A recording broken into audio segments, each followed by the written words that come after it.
Sveiki, mano vardas Liubomaila, man 15 metų ir Lietuvoje užsiėmusi teatro studijoje, lankau dainavimo pamokas ir labai mėgstu šokti. Aš esu iš Kyjivo regiono, iš miesto Irpinė ir mano mieste yra tokia kaip tradicija. Pavyzdžiui,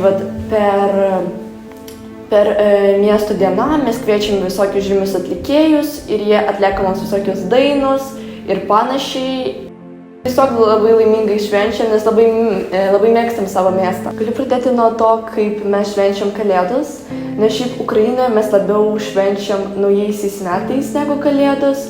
Mes tada gaunam ir dovanų, kai Lietuvoje visi švenčia Kalėdas, mes tada gal net eglės nepastatom. Čia pirmas toks skirtumas ir gal tiesiog, pavyzdžiui, kaip aš matau dabar skirtumą, dėl ko man labai linksmai, kad, pavyzdžiui, lietuviai jau beveik, jaunoliai visi nekalba rusiškai, bet vis tiek Ukrainoje dauguma kalba rusiškai ir ypač mano mieste yra daug rusakalbiečių ir tai labai liūdnai, kad taip kažkaip išeina, kad tiesiog negalim nuo tos kalbos atsiskirti.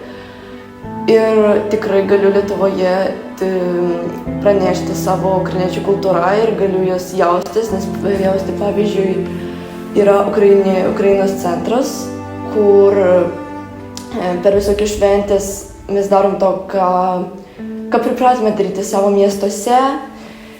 Ir taip ir ta vieta ir padeda man jausti savo kultūrą ir bendrauti su žmonėms iš savo šalies. Lietuvių kalbos tikrai buvo nelengvai išmokti, nes tikrai yra sunki ir iki šiol tobuliai, aišku, jas nežinau, bet su lietuviams galiu kalbėti. O ypač jeigu tu normaliai tai su jais kalbėti, tai čia tiesiog irgi